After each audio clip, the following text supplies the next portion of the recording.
Hallihallo ihr Lieben, ich bin's wieder, eure Gabriele von Konga Bären Konga Crafts. Heute nähe ich für euch eine Klatsch, die Mandy. Sie besteht aus 2 Taschen, die zusammengenäht werden. Für Anfänger ist die Anleitung nur bedingt geeignet, da man doch sehr viel Erfahrung braucht, um die richtigen Teile richtig zusammenzunähen. Ihr könnt auch jeden anderen normalen Schnitt von einer Klatsch oder von einer Handtasche für diese Anleitung benutzen. Oder ihr entwerft selber eine. Wie das funktioniert, das zeige ich in einem anderen Video. Nun wünsche ich euch viel Spaß beim Zuschauen, eventuell auch beim Nachnähen und los geht's!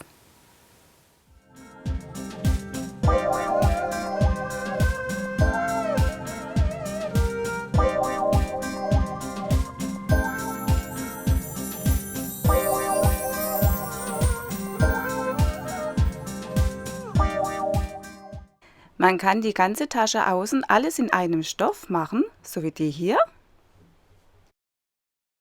Oder die Rückseiten, die aneinander genäht werden, in einem anderen Stoff machen, da man ja nicht so viel davon sieht. Und innen den gleichen oder einen anderen, wie man das möchte. Durch die Ösen hier oben kann man eine Kette dran machen. Eine Handgelenkschlaufe. Oder die Klatsch einfach so verwenden. Diese Verzierung zeige ich euch, müsst ihr aber nicht machen. Ihr könnt das einfarbig machen, so wie hier. Oder hier unten entlang eine Paspel einnähen, das bleibt euch überlassen. Ich werde jetzt diese Tasche hier machen mit Verzierung. Außenstoff nur hier vorne und hinten. Die Rückseiten mache ich mit einer Farbe. Also die beiden und hier gibt eine Farbe. Und hier innen nehme ich eine andere Farbe.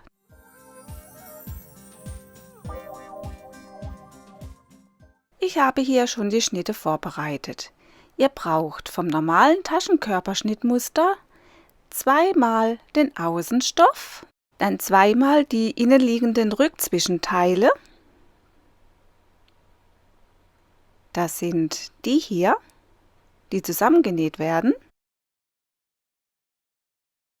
Und dann noch 1, 2, 3, 4 Mal die Innenteile, also das Futter der Taschen.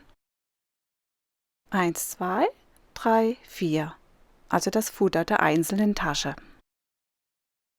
Für die Klappe einmal aus Außenstoff und einmal aus dem Stoff, den wir für die Rückenzwischenteile der Tasche genommen haben. Und für die Klappenverzierung auch noch einen Streifen und dann noch die Zierform. Dann die Handschlaufe und noch meine ganzen Innentaschen. Die Anleitung für einfache Innentaschen findet ihr in der Infobox.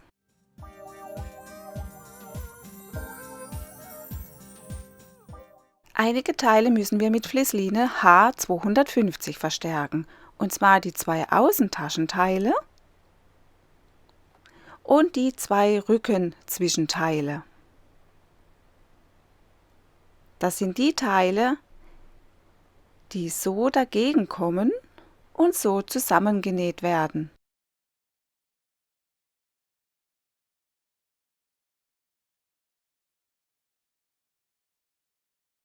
Dann die Klappe. Ich habe hier auf die Außenklappe Decofil Light aufgebügelt, das ziemlich formstabil ist.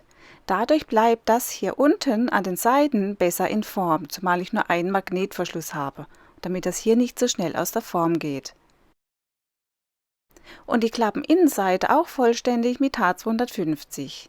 Ich habe diesen Klappenrand und dort, wo der Magnetverschluss hinkommt, zusätzlich verstärkt. Könnt ihr machen, müsst ihr aber nicht. Und meinen Futterstoff muss ich nicht verstärken, da er sehr stabil ist. Den Stoff für die Handschlaufe muss ich auch nicht verstärken, da er sowieso im gefalteten Zustand doppelt stabil ist.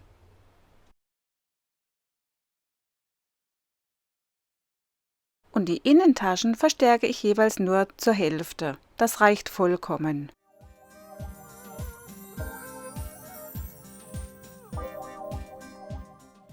Von den 8 Taschenkörperteilen nähen wir erstmal 6 zusammen. Das ist die Vorderseite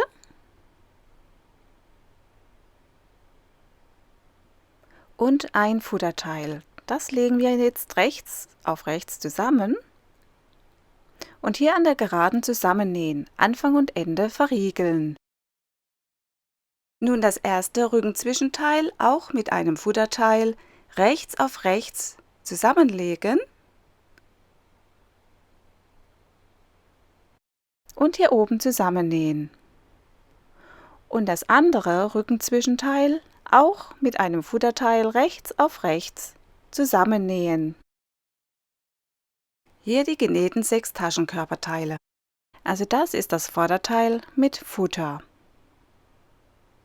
Das ist das erste Rückenzwischenteil mit Futter, das mit dem Vorderteil nachher verbunden wird. Und das zweite Rückenzwischenteil mit Futter, das mit dem ersten Rückenzwischenteil zusammengenäht wird. Und das Rückenteil mit Futter, bei dem die Klappe dazwischen kommt, die wir jetzt noch nähen müssen.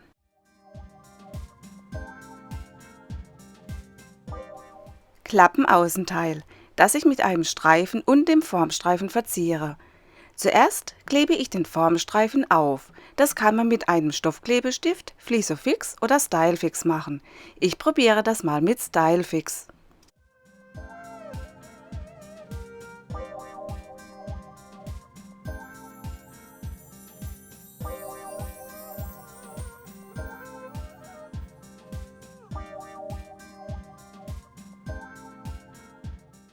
Mit einem schmalen, engen Zickzackstich hier entlang nähen. Ich habe in der Breite 2,1 und in der Länge 1,1 genommen.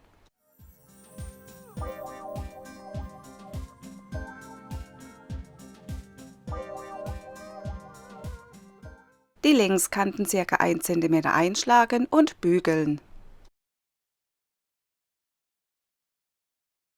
Den fertigen Zierstreifen auf die Außenklappe auflegen, ausrichten, feststecken und hier entlang mit einem Steppstich knappkantig aufnähen.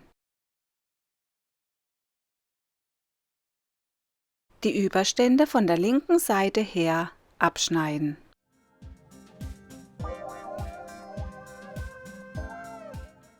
Bevor wir die Klappenteile zusammennähen, zeichnen wir die Stelle für den Magnetverschluss in das Klappeninnenteil ein.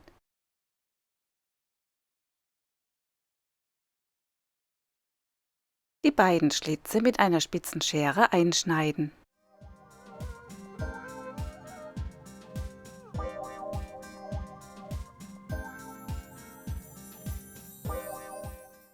Die beiden Klappenteile rechts auf rechts aufeinander legen und hier entlang nähen. Nach dem Nähen in der Rundung kleine Dreiecke rausschneiden und die Nahtzugabe etwas zurückschneiden. Und hier, wo es so dick ist von der Applikation, schneide ich das dicke Zwischenstück etwas zurück.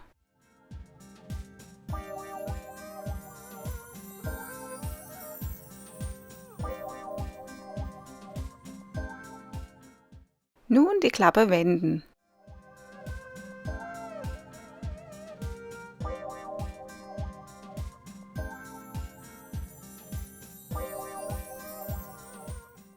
Die Kanten rausdrücken.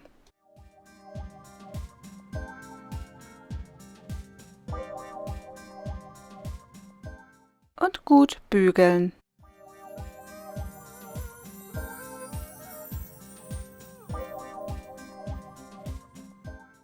Den Magnetverschluss anbringen. Bei der Klappe kommt das dünne Teil vom Magnetverschluss hin, nicht das dicke. Durch die Schlitze stecken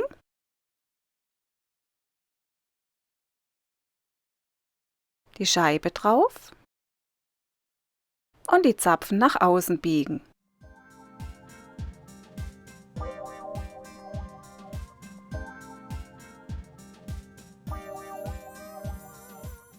Das hintere Außenteil mit dem Futter und der Klappe dazwischen zusammennähen. Das Futter die Klappe und das hintere Außenteil. Alles mit der rechten Seite nach oben, auch das Futter mit der rechten Seite nach oben. Und hier schauen, dass rechts und links der gleiche Abstand ist. Nun das hintere Außenteil auflegen und hier entlang nähen. Anfang und Ende verriegeln. Und so sieht's genäht aus. Hinteres Außenteil und Futter links auf links legen und alles von der Naht wegziehen. Und jetzt in diese Richtung bügeln. Von hier mit einem geraden Stich bis hier entlang nähen, so dass das Futter mitgenäht wird und je einen Zentimeter vom Rand wegbleiben. Und das gleiche machen wir hier bei den schon genähten Teilen. Links auf links, zuerst bügeln, einmal, zweimal, dreimal. Nun bei allen vom Rand einen guten Zentimeter wegbleiben und dann erst anfangen zu nähen. Hier entlang bis hier und wieder einen Zentimeter wegbleiben vom Rand. Und das machen wir bei allen Teilen. Und ganz knapp kantig entlang nähen.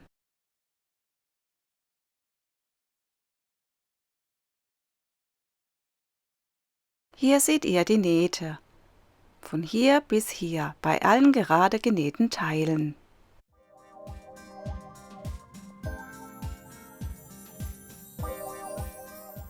Jetzt kommen wir zum schwierigen Teil. Die zwei Rückenzwischenteile sollen ja zusammengenäht werden. Das sind diese beiden hier.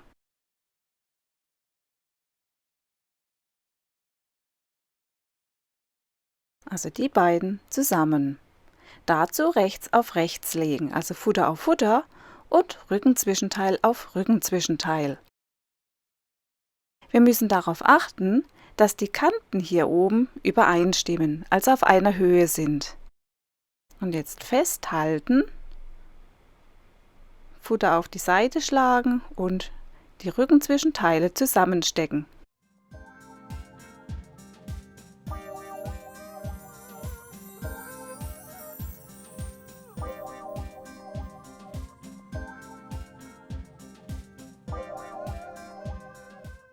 Das Futter mit 2-3 Nadeln fixieren, damit es uns auf der anderen Seite nicht in die Quere kommt.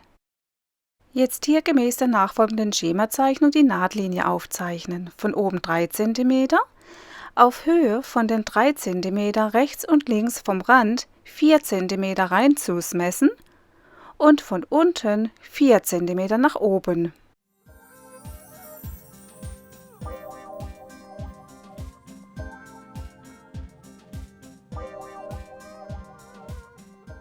Nun die Punkte mit 3 Linien verbinden. Oben rechts und links den Nahtanfang und Nahtende stärker markieren. Mit Stecknadeln fixieren. Hier anfangen, verriegeln, hier runter, hier rüber, hoch und wieder verriegeln. Das hier in der Mitte bleibt offen, das gibt eine kleine Tasche.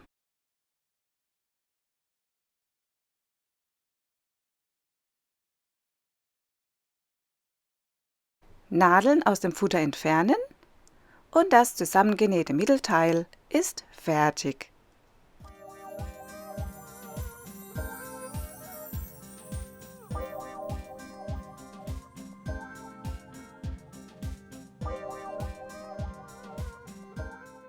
Jetzt kommt der Zeitpunkt, Innentaschen aufzunähen, wenn ihr denn welche haben wollt. Achtet darauf, wie bei jeder anderen Tasche, dass ihr die Innentaschen nur auf das Futter steckt. Ich nähe die Innentaschen jetzt auf und komme gleich wieder. So, die Innentaschen sind aufgenäht.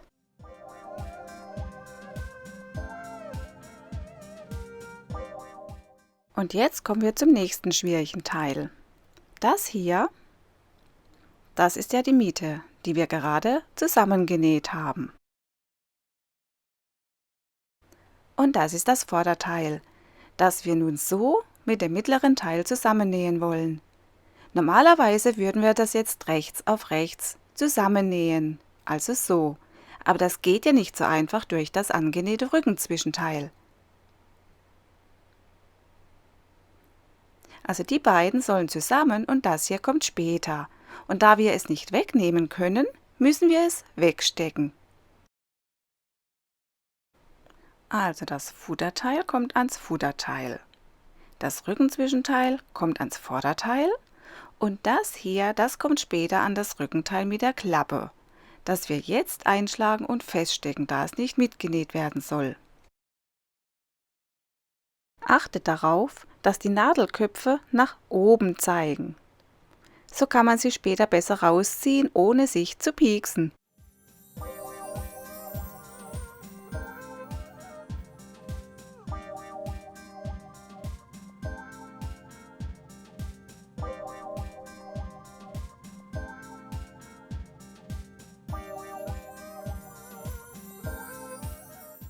So, die beiden nähen wir jetzt zusammen. Das Vorderteil mit Futter und das Rückenzwischenteil mit Futter. Und hier Futter auf Futter. Immer merken, Futter auf Futter und Außenstoff auf Außenstoff. Und rechts auf rechts. Und genau so zusammenlegen.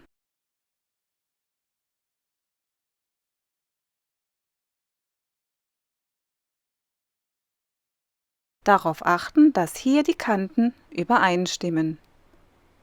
Und feststecken. Die Nahtzugaben in Richtung Außenstoff legen.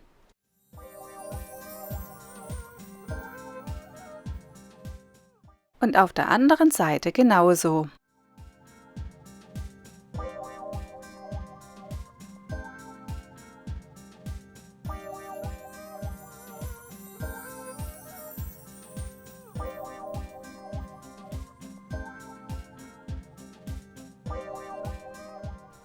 Jetzt ringsum zusammenstecken.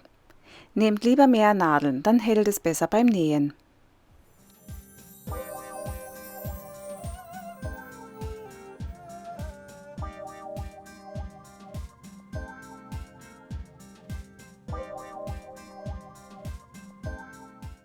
Im Futter unten eine große Wendeöffnung einzeichnen. Lieber größer lassen, da wir ziemlich viel Stoff durchziehen müssen.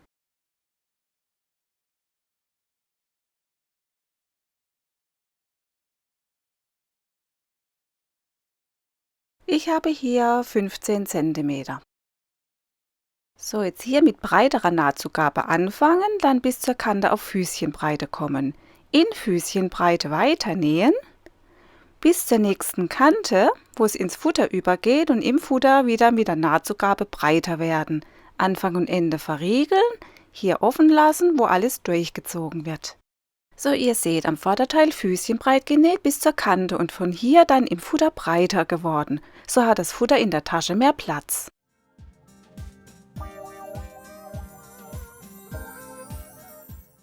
Und jetzt die Ecken und im Futter die Nahtzugabe zurückschneiden, aber nicht dort, wo sich die Oberkanten treffen und auch nicht bei der Wendeöffnung.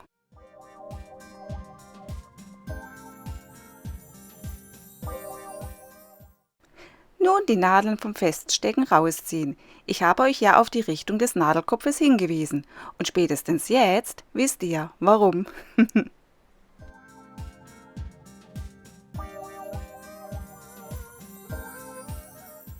Und durch die Wendeöffnung wenden.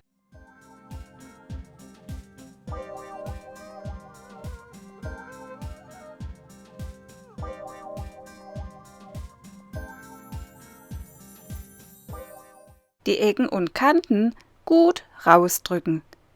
Die Wendeöffnung schließen wir später.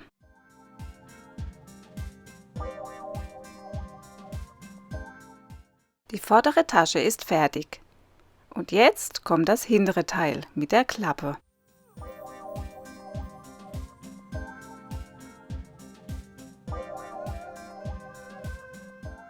Und die kommt jetzt hier so dran, nach dem gleichen Prinzip wie eben auch. Das haben wir gerade genäht. Und das Klappenteil müssen wir wieder rechts auf rechts auflegen und drumherum nähen. Und dazu müssen wir das hier wieder einschlagen. Und denkt dran, Nadelkopf zeigt nach oben.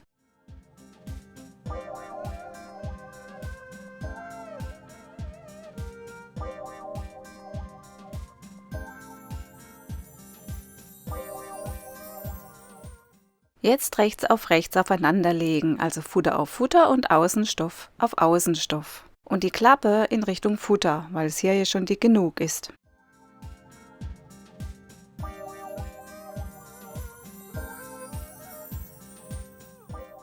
Wieder ganz wichtig, wie beim ersten Teil, schauen, dass es hier an der Kante übereinstimmt und die Nahtzugabe in Richtung Außenstoff legen.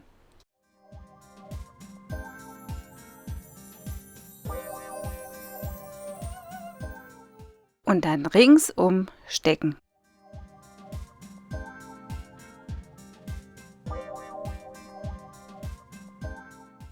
Beim Nähen nachher aufpassen, dass ihr hier die Klappe nicht mit festnäht,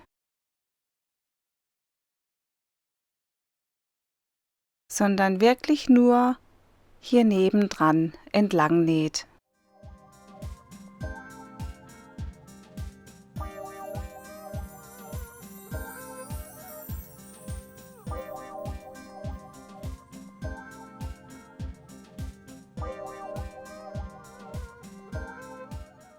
Und hier wieder eine große Wendeöffnung lassen, vielleicht etwas größer als die vorhin.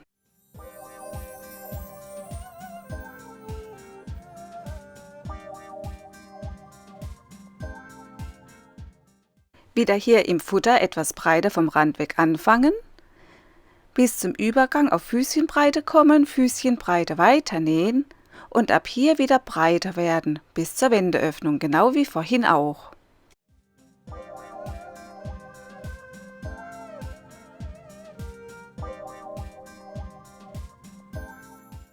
Wieder die Ecken und Kanten etwas zurückschneiden, aber nicht an der Verbindung von Futter zu Außenstoff und auch nicht bei der Wendeöffnung. Nun die Nadeln wieder rausholen.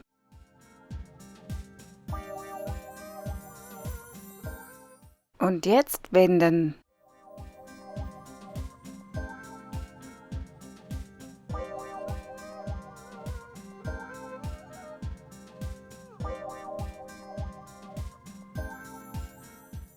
Ecken und Kanten wieder schön rausdrücken. Das Futter erstmal wieder reinschieben.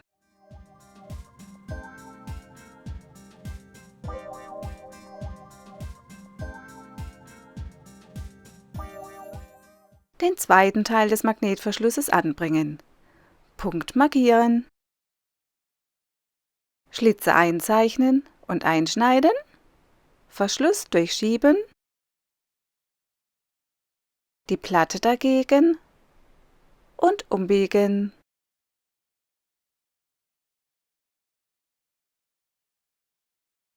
Passt. Futter wieder rausholen. Die Nahtzugabe der Wendeöffnung einschlagen und stecken.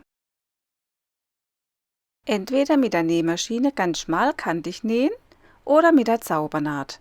Ich mache es mit der Zaubernaht.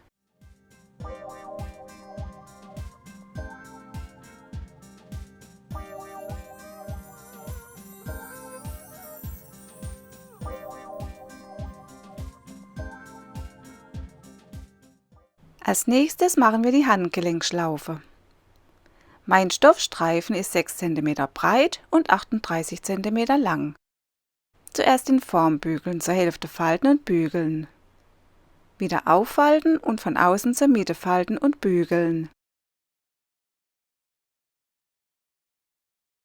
Und dann alles nochmal zur Hälfte falten und bügeln.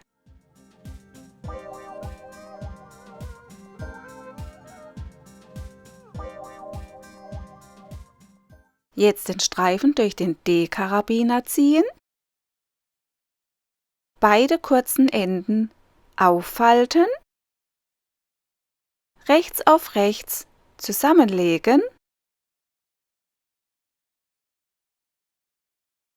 stecken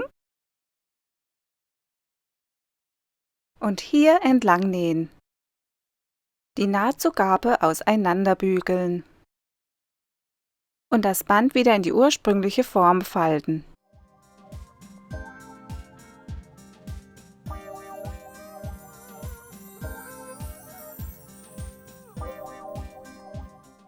Knappkantig hier entlang nähen, ringsum bis zum Anfang, Verriegel nicht vergessen. Und dann die andere Seite. Die Schlaufe ist genäht und jetzt nur noch beim Karabiner fixieren. Hier ein kleines Viereck nähen oder einfach nur 2 gerade.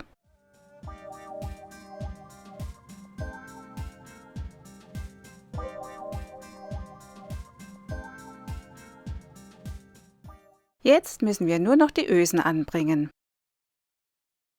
So wie hier.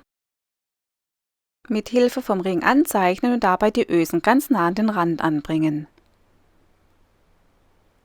Mit der Loch- oder Variozange ein Loch machen. Die Öse durchstecken.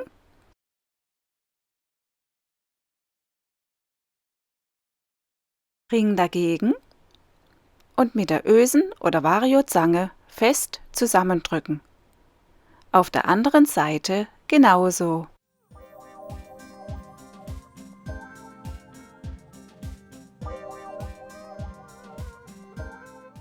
Und fertig ist die doppelte Klatsch. Wollt ihr eure Klatsch weder mit Kette oder Riemen oder Handschlaufe benutzen, dann verstaut die Kette und die Handschlaufe einfach in der Tasche. Ich danke euch fürs Zuschauen und hoffe doch bis zum nächsten Mal. Tschüss!